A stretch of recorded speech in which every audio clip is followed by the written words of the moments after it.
Just a few hours later, right before we sat down, King Charles put out a statement from Buckingham Palace saying they've withdrawn the invitation. Prince Harry will not be staying there because they gave him a deadline and he did not meet it. If the monarch had allowed Prince Harry to stay at Buckingham Palace, despite all of his threats over the past couple of weeks, I honestly believe it could have led to the beginning of an existential crisis for the royal family. Prince Harry has accepted an offer to stay at Buckingham Palace. He's been dealing directly with the King. Meghan's not coming. I'm not coming. I don't feel safe. This is beyond wild. To describe Harry's UK return as a hot mess or a public relations dumpster fire is an egregious assault on, exaggeration. It is off the chart. Here's how the day started. Prince Harry, according to his own team, had accepted King Charles's offer to stay at Buckingham Palace during his UK visit. Not a hotel, not Frogmore Cottage, the actual palace, the single most secure address in the country, guarded around the clock by armed police, the beating heart of the monarchy itself. Harry and his team are a mess and a disaster, and it is perfectly appropriate for Charles to just tell him no. Look, we gave you plenty of time, and you couldn't come to a decision, and you kind of decide to accept last minute, and you know what? We have other plans. We have a life. Our life does not revolve around you and your needs and your drama and your toxicity and everything like that. GBN News' royal correspondent broke the story as an exclusive, genuinely buzzing on air, calling it hugely significant given that just weeks earlier, the line had been that no working royal would ever live there again. For a moment, it looked like a massive turning point. Harry back on royal turf, walking through those famous gates with his father's blessing. Then it fell apart. Less than 3 hours later, that same channel had to walk the whole thing back live, admitting palace aides were now flatly denying Harry would be staying there at all. Prince Harry has accepted an offer to stay at Buckingham Palace during the UK visit. This is very significant news, given just a couple of weeks ago we were told no British monarch is ever going to live there again. Prince Harry has been in a bit of limbo as to where he's going to be staying. He's been so concerned, as we know, over the security arrangements for his visits. He's not going to get taxpayer-funded protection. The offer from King Charles has been there, actually, for a number of weeks and months for Harry to stay in a royal residence when he's in the UK. Clearly, remember, Buckingham Palace, focal point of British monarchy, guarded around the clock by armed police officers, and clearly it's as secure a building as you can get. 3 hours, that's the entire shelf life this story had before it collapsed in real time on air in front of everyone. And the explanation depends entirely on who you ask, because the two versions genuinely cannot both be true. And sure enough, less than 3 hours after that breathless report from Cameron Walker, the channel's own newsreader had to come on air and admit that their scoop was a load of poppycock. Palace aides have denied that Prince Harry will be staying at Buckingham Palace during his UK visit. GB News exclusively revealed earlier today that the Duke of Sussex had accepted King Charles's offer to stay in the monarch's official residence, something Harry's office continues to stand by. The palace's account goes like this. Harry initially declined the offer on Saturday, then changed his mind just hours later. But by then, it was simply too late. You don't turn Buckingham Palace around like a same-day hotel booking. The housekeeping staff don't live on site anymore. Extra cover has to be arranged. Security clearances take time. Hospitality has to be organized from scratch. Miss the window and the window is gone. The King this morning said, hell no. Hell no. The door to Buckingham Palace is slammed in your face, Harry. And Meghan too, I think, is the beginning of the reclaiming of Charles's power here. He was seen out and about in Bovington earlier today, and at the end of the day, Charles should not be having to deal with this constant nonsense, this total hysteria, this embarrassment. Harry's camp tells a completely different story. Their version is that he'd been dealing directly with his father the entire time, that the arrangement was agreed personally between the two of them, and that having the offer ripped away hours before he landed wasn't a scheduling problem at all. It was a betrayal, a deliberate humiliation timed for maximum damage. So, which is it? A deadline he blew or a promise the palace broke? Sit with that, because here's the twist. Now, the Sussexes are saying this is the Sussex public relations machine, which is ruthless and relentless and never sleeps. Yeah. And they're saying that an invitation was accepted prior to the week-long deadline. And the palace is saying that is not the case. So the first challenge for yourself, myself, and for our brilliant audience is, who do you believe? Because it is Harry and Meghan's word against that. There's a growing case that neither version is the real reason this fell apart. Something much bigger is sitting underneath it, and we're coming back to it. First though, one man had a truly catastrophic morning and the internet has not let him forget it. That GB News correspondent didn't just report the story, he sold it hard. He went on air stating with total confidence that he knew for a fact Harry and his father spoke regularly on the phone. Bold, specific, delivered like gospel. So, Brittany, why this matters is because Cameron Walker then has shown he's not a journalist. I mean, trust me, I know that he used to work for me at GB News, but rather a propaganda parrot using GB News to do the bidding for the delusional Duke. I found that genuinely toe-curling stuff. But, Brittany, all of these people have been warned time and again. Like, if you're still believing what the Sussexes are telling you in that little WhatsApp group, unfortunately, you're not a journalist. And then barely 3 hours later, his own network had to publicly dismantle it, admitting the palace was denying the whole thing. The comment sections were merciless. People called him out by name. A hack, a Sussex stug, someone who keeps getting burned trusting the exact same sources over and never learning.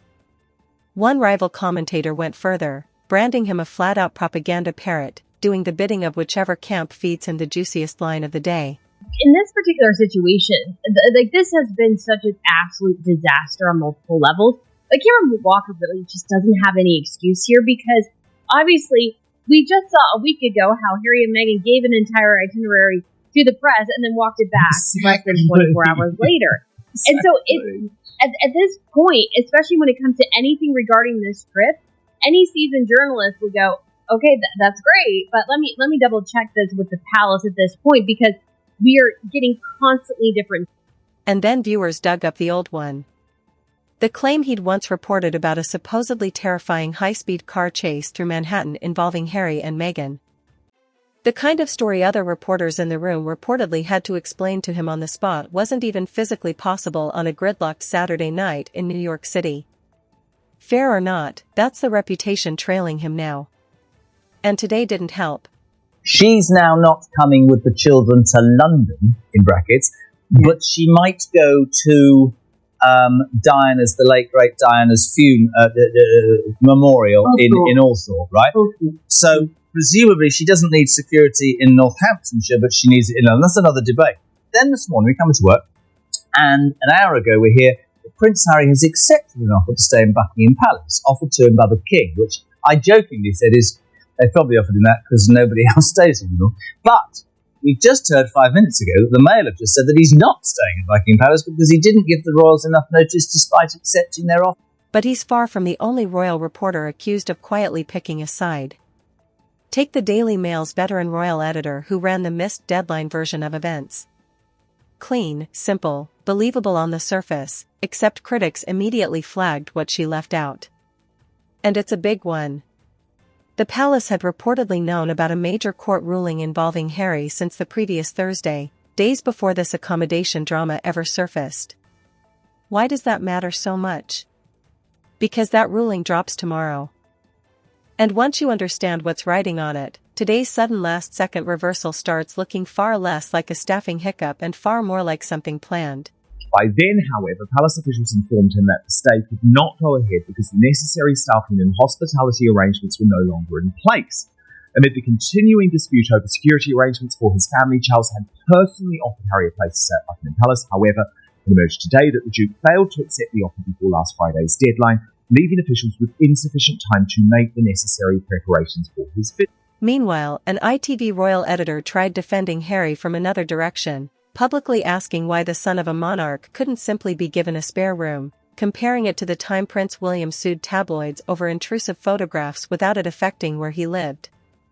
Commentators tore that apart within hours.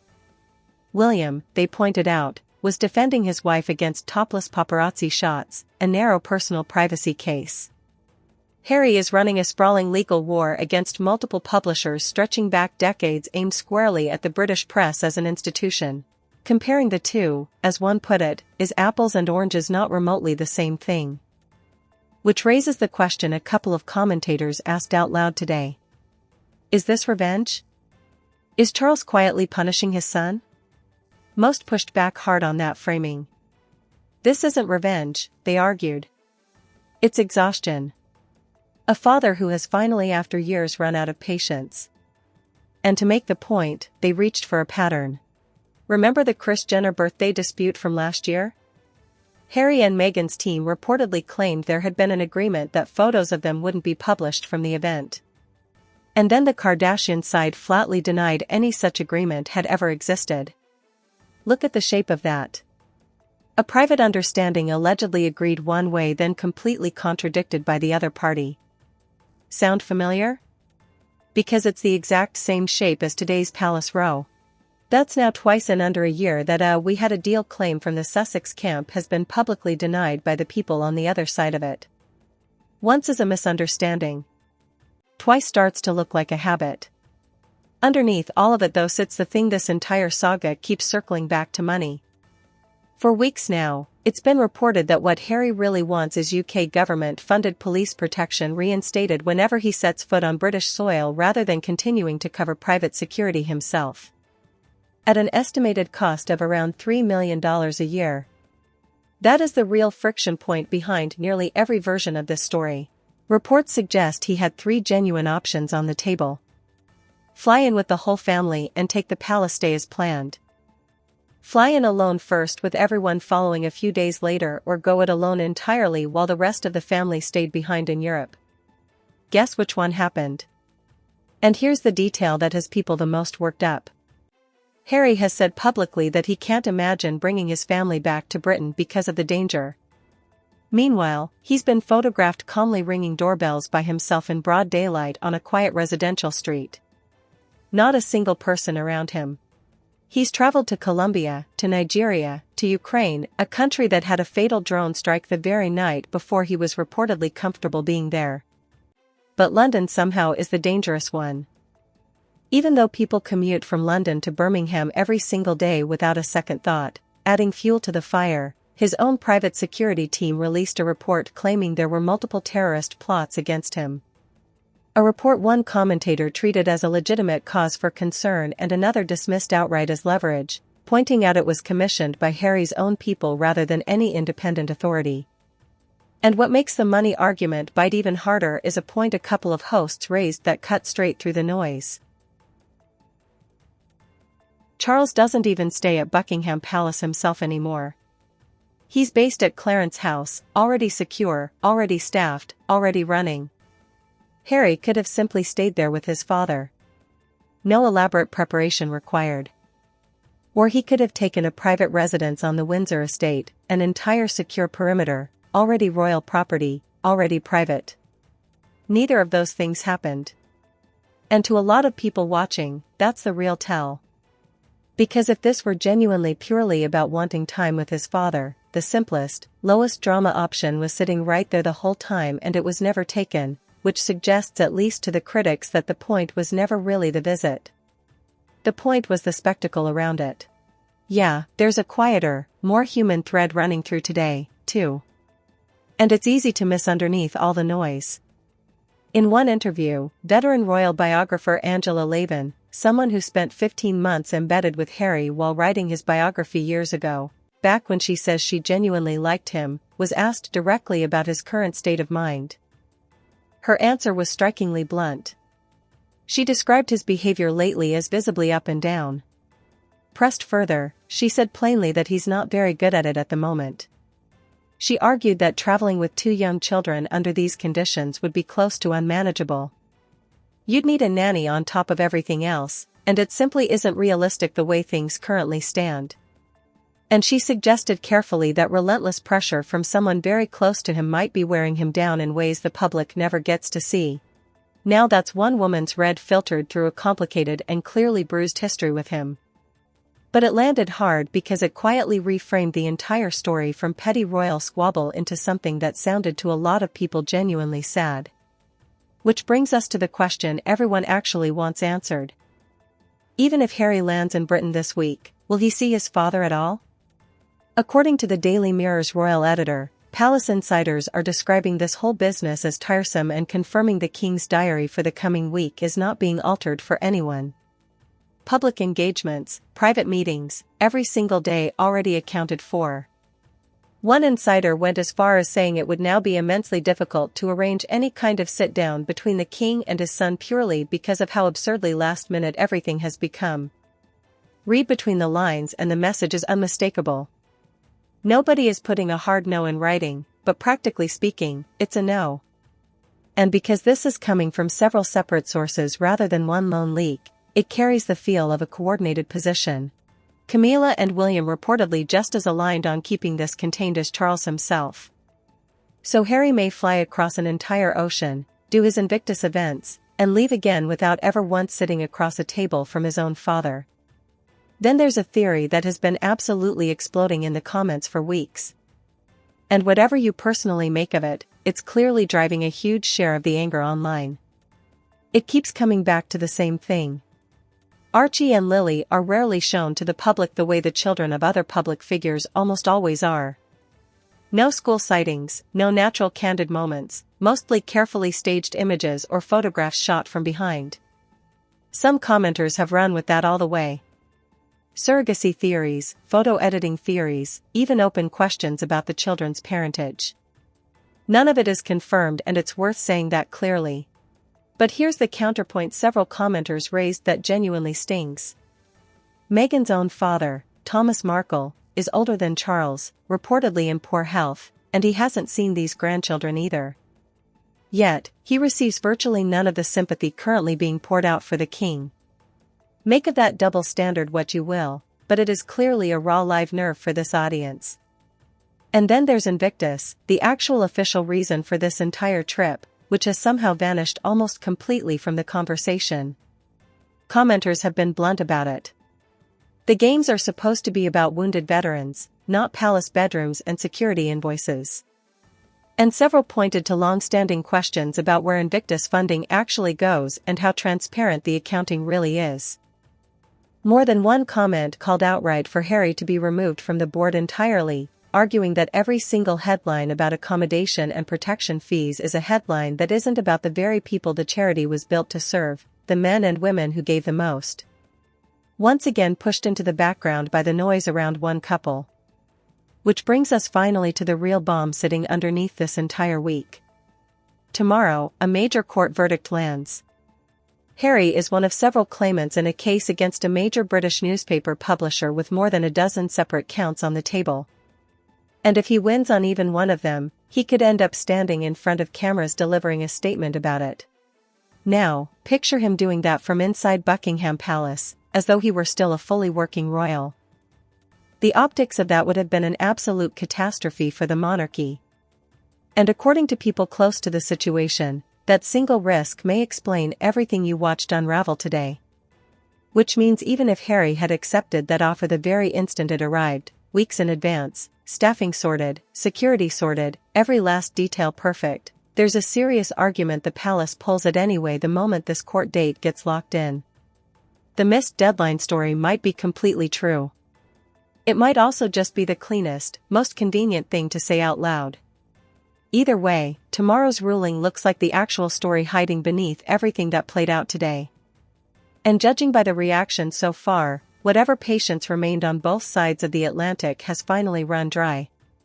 The comment sections were relentless. Calls to strip the titles entirely to remove the family from the royal website altogether. Viewers from Canada and the United States saying outright that they won't help fund his security either. Whatever benefit of the doubt used to exist around this endless saga, it is by tonight almost entirely gone. So here is where it all stands. Harry may or may not stay in London. he may or may not see his father. And tomorrow afternoon, a single courtroom verdict could blow this entire story wide open all over again. We'll have the full breakdown of that verdict and exactly what it means for everyone involved in the next video on your screen. Right.